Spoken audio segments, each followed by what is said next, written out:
Yes, sir. Oh, damn, Adrian in here right What up, away. y'all? Happy Monday, family. Yeah, happy second week of the month. What's up, Not, guys? not. Technically. I guess. All right. Weird way of Yeah, thinking about technically. it. Yeah, I mean, yeah, Sure. Yeah. technically. I mean, Adrian beat us to stream today, so he can say whatever he wants. Yes, So sir.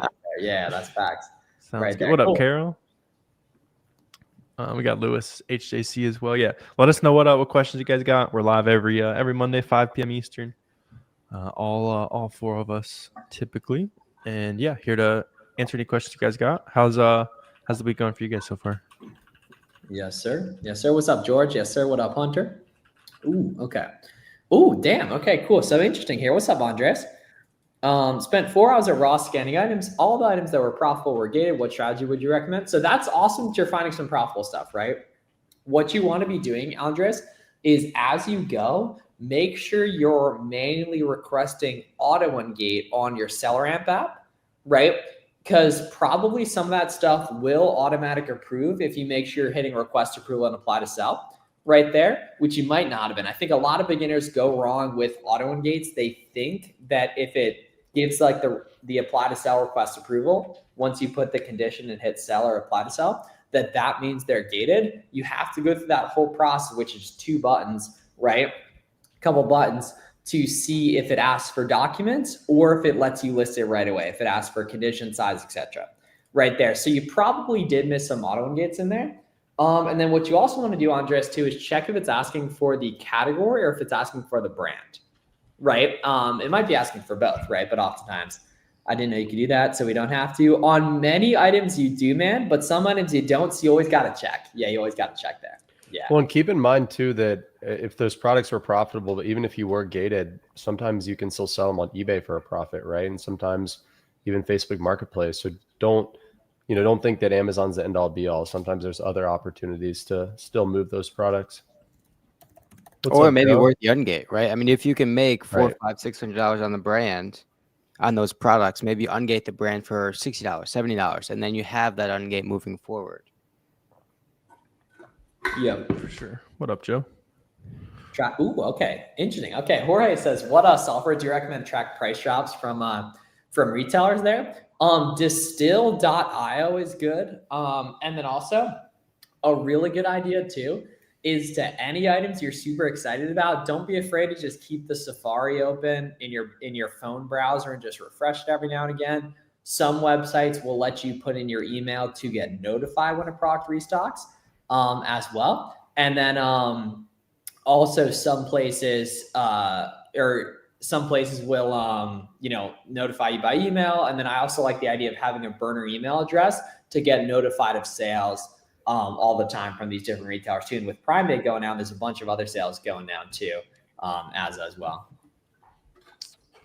Yep, for sure. What up, Christian? He said, you have a bunch of baby clothing from Target. Okay, cool. I assume you're talking. Okay, cool. So you mentioned some of those other brands. If you're curious if the like a brand is going to IP complain, that kind of thing, just make sure the brand doesn't sell it, or make sure there's not like a huge like drop off in seller count. You're probably good. Yeah, with the drop those off brands in the seller specific count's the dead giveaway. Yeah, with those brands specifically, they're usually safe, Christian.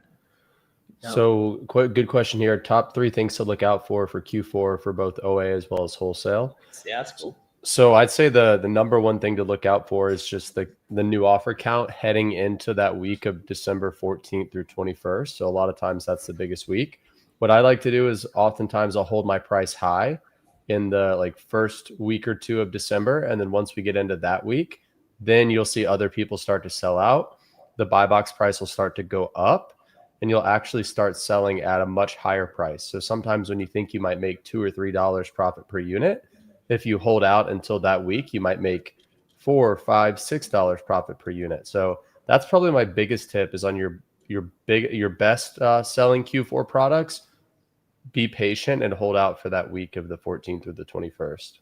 Yeah, and really just that whole December 5th to the 20th period is the best FBM period all year, specifically for arbitrage. There's so much money in there, right? Buying stuff from pickup orders or buying stuff retail arbitrage and getting it listed ASAP. Right there, we just had a really good coaching call the past hour on that kind of stuff. Do you use? So I don't, but I have seen that be a good resource there. Okay. Don't know the validity of this story, but alleged right here. Initially engaged. Yeah, I'm not engaged. I don't know why. All right. Where you got I don't that. know what I don't know what burner account that is. Half the question was just what someone said. You have an 1,800 list. Yeah, Romain. I'll drop a link in chat. It's also linked in the description. Or you can go to flipsformiles.gumroad.com on there. That's love. Someone was spreading. That's fire right there. Yeah. Yep. Yes, sir. Pete, family. Some of Pete's stocks were pumping today. That's love. See, Bless, you're asking about what credit card do you recommend? You're going with the MX Blue. Yeah, it's a good place to start if you have like no business That's credit. totally a good place to start. Yeah. Usually we'll also say like Plum for extended payback or Cap One Spark for just cashback benefits, basically. Really good benefits. Yeah. Yeah. Yep. Yeah, that's facts right there. Hairdresser. It did look good though, but yeah, you're completely right there. You see all natural G-Body event special right there, right? See, said, are there any Q4 seasonal items you want to avoid due to oversaturation or risk? Yeah, good question. I mean, like a lot of people when they think of Q4 sourcing or just like any seasonal sourcing, right? You think you got to source the ornaments or the Halloween inflatables and that kind of thing, right? What's going to be safer if you're a beginner is the stuff that always sells but sells faster during that period, right? So not the Christmas lights, but the toys that they're still going to sell, but they're obviously going to sell a lot faster during that period. If you are going to do like super seasonal stuff, just FBM it though, and you'll see a bunch of stuff that's like becomes super limited in demand. You can place like a pickup order at your local Walmart, get it sold same day, that kind of thing. If you are going to do like more risky, like very seasonal type stuff. Yeah. Shoes, clothing, seasonal grocery. It's all that giftable stuff.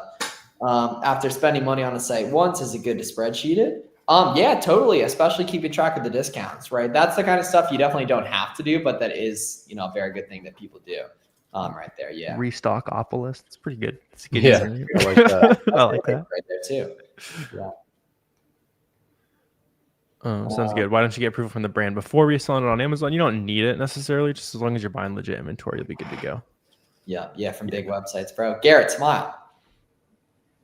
All right. Good wholesale question here. So they said wholesale question. How do you approach brands that are international, maybe in the Japan or the UK, but selling well on Amazon with a bunch of FBA sellers? So they're probably buying those products from an importer. But what's probably the easiest thing to do is just call up the corporate office. They probably have a US-based phone number, and then just ask them who their main US distributors are, and then reach out to those. Bang. What's better than that to get in front of the better deals on sites? Just email. How does your sourcing day start? Yeah, so storefront stocking, right, is going to be the biggest thing. And especially the next couple of days with Prime Day, right? So Prime Day is like a mini Black Friday. There's a ton of big retailers that got tons of deals going on. And I think that's going to be a very, very good thing for you to take advantage of right there. But yeah, just having a burner email address, subscribe to as many websites as possible. That's going to feed you deals around the clock, right? And then there's also going to be, just as you do sourcing, the next couple of days, storefront stalking, get started just from profitable stuff you see in our videos, right? Even if it's gated, you can get ungated, right?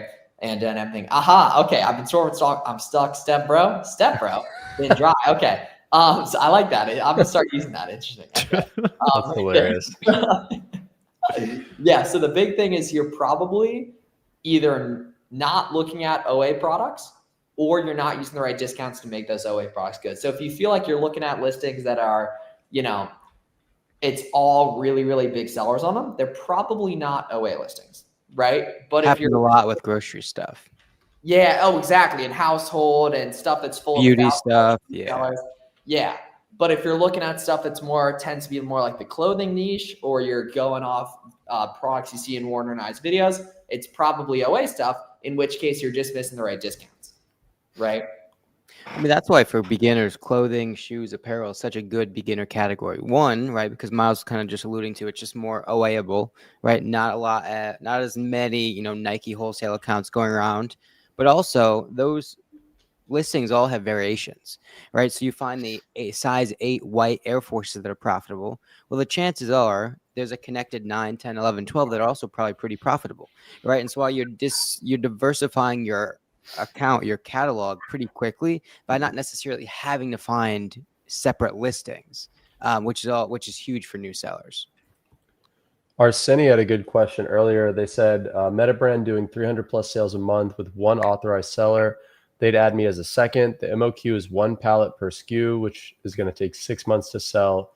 I'm new with no sales. Should I start with brand or no MOQ distributor? So Arseni, it's a little concerning that it's going to take 6 months to sell through that. So I would probably try to negotiate with the brand and say, listen, I'm okay with 3 months worth of stock maybe, but not 6. So you just don't want all your cash sitting in that product for 6 months. So I try to negotiate a smaller MOQ to start. And if they won't budge on that, then I'd probably just find either a distributor that you can buy from or just go to a different brand. Especially if you're new and this is one of your first wholesale deals, I wouldn't want you tying up a bunch of your capital for 6 months. I just don't think that makes sense. That's a fact, right? Yeah, there. especially if it's like if you don't have any other Amazon sellers to like take a look at the product for you too.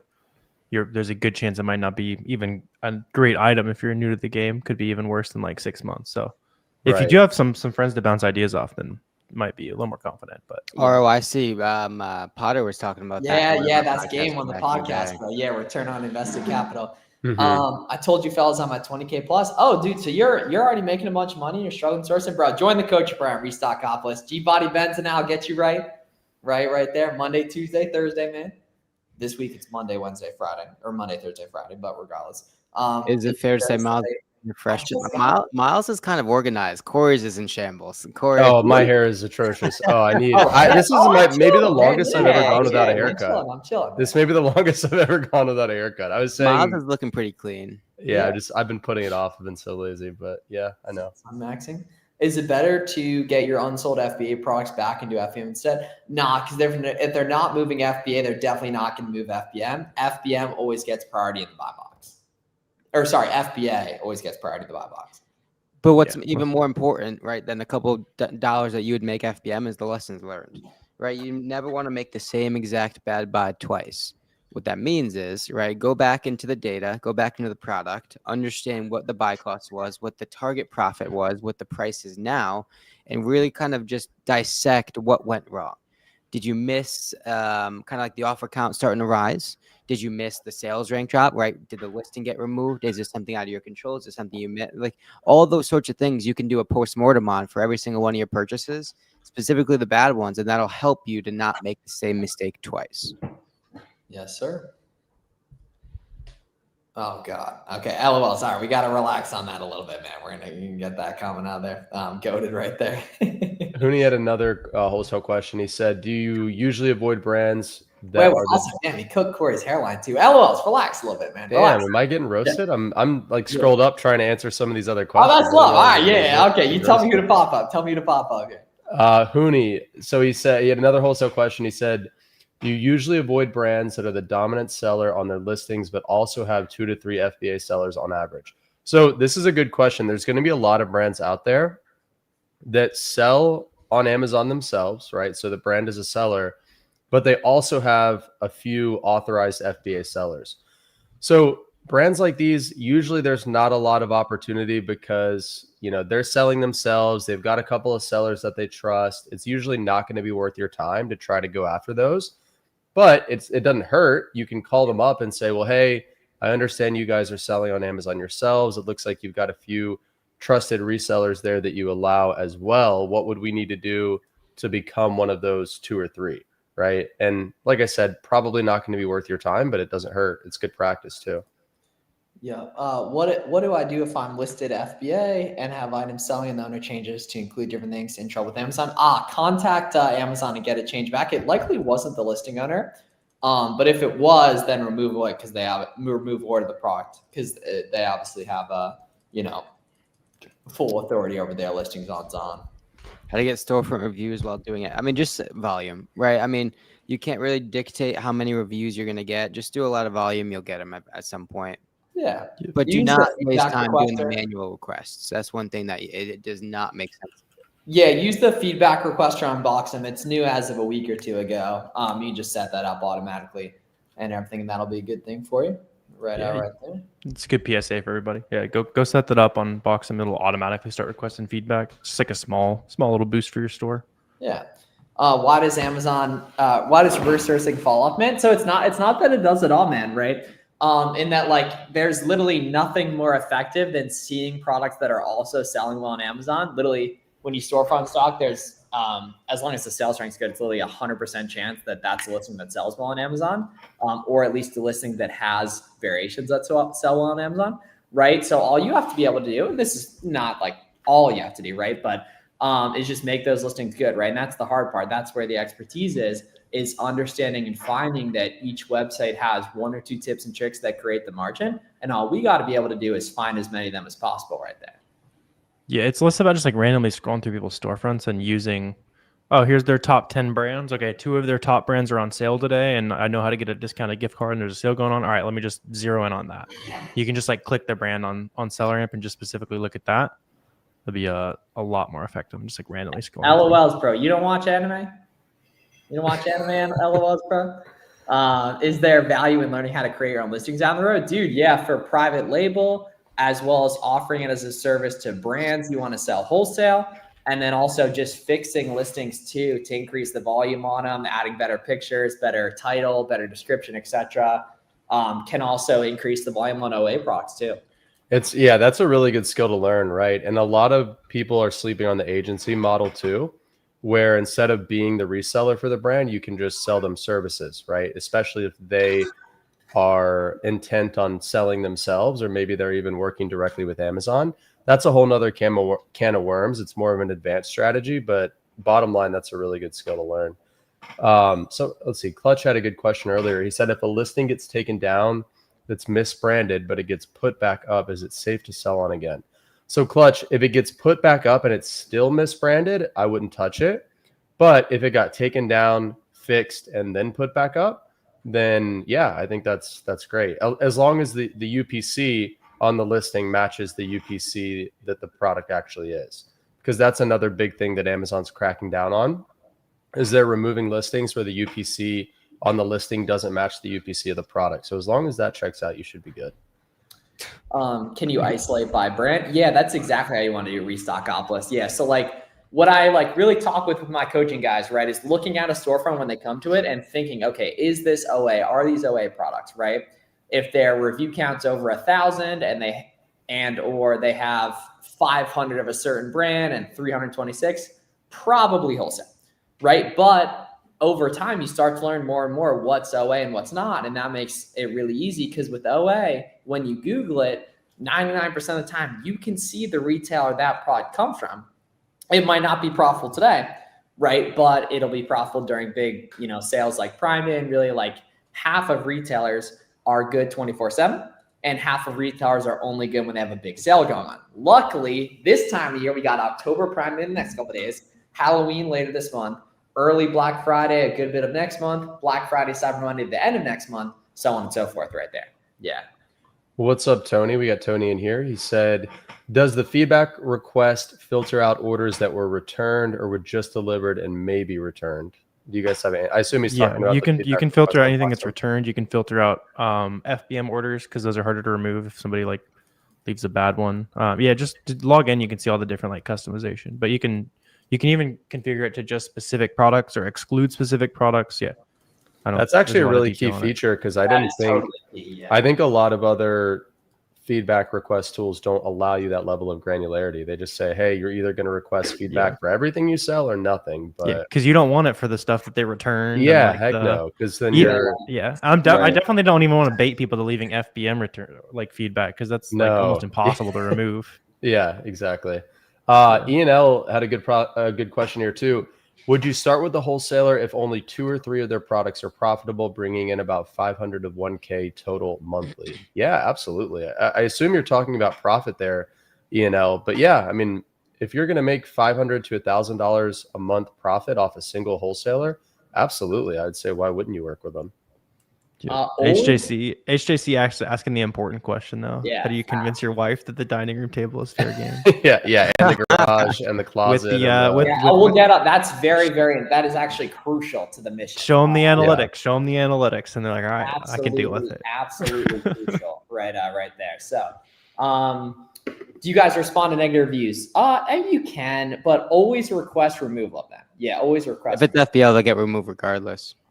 Or after. No, I think he's talking about negative reviews on listings. I don't think he's talking about negative seller feedback. Oh, that's So a good point. he's saying, how do you recommend responding to negative reviews on the Amazon listing so it doesn't hurt the brand and maybe even helps conversions?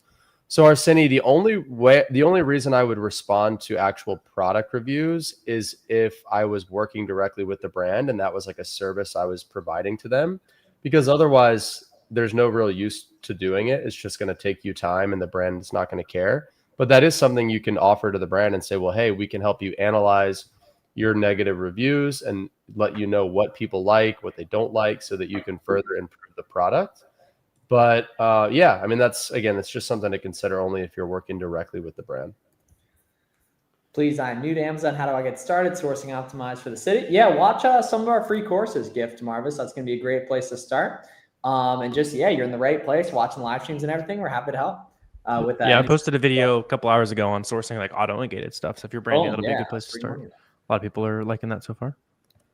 Billy he said it's Q4. Is it advisable to send in products now or just FBM it for now?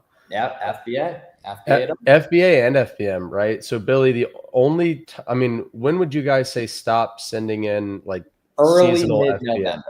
FBM? Early mid-November. But like it's more so like it's like November 10th to 15th, or when that specific item starts being popping FBM, which could be today, could have been 2 months ago, Yeah.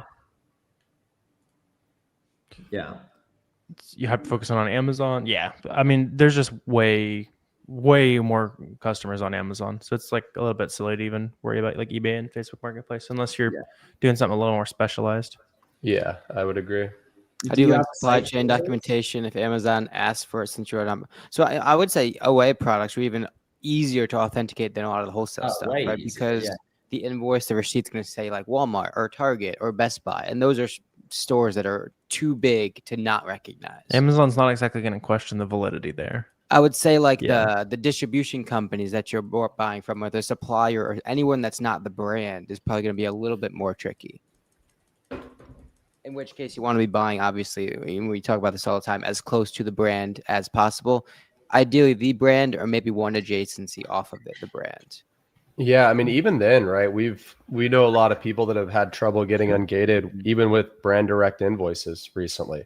So it's something that it's just been a problem for everyone. I think Amazon's just continuing to crack down on ungating for everyone. But that's still not to say it's impossible, right? People are getting ungated every day. It's just taking more persistence than it ever has. So just keep that in mind. Yeah, which sounds probably a good thing. Appreciate you, family, for the dono. I think that's I'd say channel. it's a good thing. Yeah, I still love though. Appreciate you. Yeah. Like what? Like a third of a coffee now? Or we used to call it a coffee when it was $2 or $3. Coffee's got gone up too, man. When we were streaming 3 or 4 years ago, it was a coffee. Yeah, you're overthinking it, Anzi. Yeah, credit score don't matter right there. Would it had a problem with brand label ungating? Yeah, so it's most likely that you actually aren't struggling. You just haven't taken the time to understand that getting denied is completely normal. Typically happen 10 to 15 times brand. Sometimes it'll be more, sometimes it'll be less, but just a part of the game there. Yeah. Restock, you're asking if we got a site database.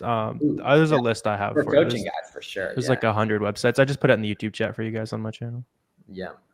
So restock op list. I wouldn't, you probably shouldn't be manual sourcing much unless you made money from somewhere.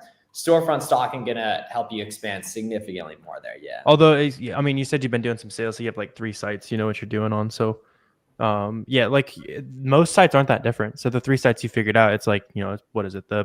It's the resale permit plus a certain sale that rolls around or whatever that specific site is. Like you can replicate that on almost every other site. Yeah. Cool. All right. Thanks y'all for tapping in here today. Gonna go do a mix of 2018 LeBron and 2016 Steph Curry on at Hoop today and everything. And y'all have a great day. Let's get after it. All right. See you guys next week. Good vibes. Thanks, everybody. Good to see you guys.